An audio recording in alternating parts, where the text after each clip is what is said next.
ரூம்ல ஏன் இந்த மாதிரிலாம் இது பண்ணுறாங்க, நம்மளே டார்கெட் பண்ணுவாங்கன்னு கார்த்தியும் அசோக்கும் நல்லா யோசிக்கிறாங்க, இந்த மாதிரி ஏன் நம்மளை டார்கெட் பண்ணி வர்றாங்கன்ட்டு. ஸோ அப்படி யோசிக்கும் போது தான் நான் கீழே இருந்து வரதுக்கு கொஞ்சம் மேலே லேட் ஆகிடுது அவங்க ரூமுக்கு வரதுக்கு. கரெக்டாக நான் கீழே இருந்து மேலே வரும்போது சந்தேகப்படுற மாதிரி 2 பேர் வந்து என்கிட்ட ரூம் கேட்குறாங்க. ஸோ நானும் ரூமு காட்டுறேன் அப்படின்னு சொல்லிட்டு கீ எடுத்துகிட்டு மேலே போகிறேன். மேலே போனால் டக்குன்னு என்னை கடத்தி மூக்கில் இது இதை வச்சு கடத்திட்டு போயிடுறாங்க. ஸோ அதனால் என்னைய காணோன்னு அசோக் வந்து கீழே தேடி வராரு. ஃபாசில், இட்ஸ் மீன் நான், என் பேர் ஃபாசில். தேடி வராங்க. தேடி வந்ததுக்கப்புறம் என்னை காணான்னு தெரிஞ்சவொடனே அவங்க பதறி போயிட்டாங்க. ஸோ அதுக்கப்புறம் வில்லன் வந்து ஃபோன் பண்ணி அடுத்த நாள் காலையில் மிரட்டுறான், உங்கள் ஆளை நான் தான் வச்சுருக்கேன். வில்லன் பேர் மன்சூர் அலிகான். மன்சூர் அலிகான் அவர் இல்லை, இந்த படத்தில் மன்சூர் அலிகான்னு ஒரு கேரக்டர் பேர். ஸோ வந்து மிரட்டுறாரு, நீங்கள் உங்களுக்கு ஒரு நண்பன் வேணும்னா வாங்க, கோவாவில் ஒரு இடத்துக்கு வர சொல்கிறாரு. இவங்களும் போகிறாங்க. இவங்கள வந்து அவங்களோட ஆளுங்க பிக்கப் பண்ண வராங்க. பிக்கப் பண்ணி இது கூட்டிகிட்டு வந்துட்டு இருக்கும்போது இவங்க வந்து சாதாரண ஆளுங்க இல்லை, பயங்கரமான ஜகஜால கில்லாடிங்கன்னு அப்படின்னு சொல்லிட்டு நம்ம பசங்க.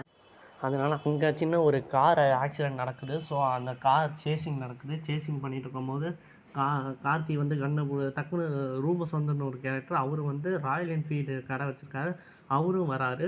ஸோ கரெக்டாக அந்த காரு இது பண்ணும்போது ரூபஸ் வந்து டப்புன்னு வில்லனோட அடியால் தள்ளும் போது அவர் பிரேக் பிடிச்சி டக்குன்னு முன்னாடி ஜம்ப் ஆகிடுறாரு. ஸோ ரூபஸ் வந்து கார்த்தி வந்து காரை ஓட்ட சொல்லி கார்த்தி வந்து கண்ணை பிடிச்சி எல்லாத்தையும் சுடுறாரு திரும்பி பார்த்து.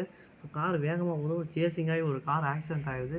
இவங்க கார் கரெக்டாக நிறுத்தவுடனே எல்லாம் ஒரு ஃபைட் முடிஞ்சவுடனே வில்லனுக்கிட்டேருந்து ஃபோன் கால் வருது, நாங்கள் பயப்படுறவங்க இல்லை, வெறித்தனமானவங்க வச்சு செஞ்சுட்றோம் அப்படின்னு கொஞ்சம் மாஸ் டைலாக்லாம் பேசுகிறாங்க. ஸோ பேசி முடிச்சதுக்கப்புறம் அங்கேயே போகிறாங்க. ஸோ அங்கே போனதுக்கப்புறம் என்ன நடக்குதுன்னா, ஸோ அங்கே வந்து நம்ம ருத்ரேஷ் அஜய் வந்து மெயின் ஹீரோன்னு சொல்ல முடியாது, அது நான் கடைசியில் சொல்கிறேன். ஸோ அவர் வந்து ஒரு டைலாக்லாம் சொல்கிறாரு, சிவகாடி செஞ்சு விட்டுருவோம், நாங்களாம் வேறு மாதிரி ஆளுங்க, என்ன சாதாரணமான ஆளுங்கன்னு நினச்சிங்களா, ருத்ரேஷ் அஜய் அப்படின்ட்டு சொல்லி கொஞ்சம் டைலாக்லாம் விட்றாரு. ஸோ சொல்லும் போது வந்து கரெக்டாக அங்கேயும் ஒரு ஃபைட் நடக்கிறப்ப முடிச்சிட்டாங்க. கரெக்டாக வில்லன் வந்து இது என்னை வந்து மிரட்டுறாரு, இல்லைன்னா கொன்றுவேன்னு சொல்லிவிட்டு என்னைய காலில் சுடுறாரு. அப்போ தான் இவங்க சைலண்ட் ஆனாங்க. அப்புறம் வந்து அவங்களால இவங்களுக்கு ஒரு வேலை ஆகணுங்கிறதுக்காக அவங்க அந்த மன்சூர் அலிகானுக்கும் டெல்லியில் இருக்கிற காதர் பாஷாக்கும் அப்படிங்கிற ஒரு மன்சூர் அலிகான் வந்து ஒரு கேங்ஸ்டார், ஒரு மாஃபியா கேங். அதனால் காதர் அலியும் ஏற்கனவே ஃப்ரெண்ட்ஸாக இருந்தாங்க. ஸோ சில பகையினால் அவங்க பிரிஞ்சு போயிட்டாங்க. இது ஒரு கேங் வாராக மாறிடக்கூடாது, அதனால் சில பேர்த்த வச்சு இதை செஞ்சு முடிக்கணும். அதுக்குன்னு ஏன் இவங்கள மட்டுமே சூஸ் பண்ணாங்க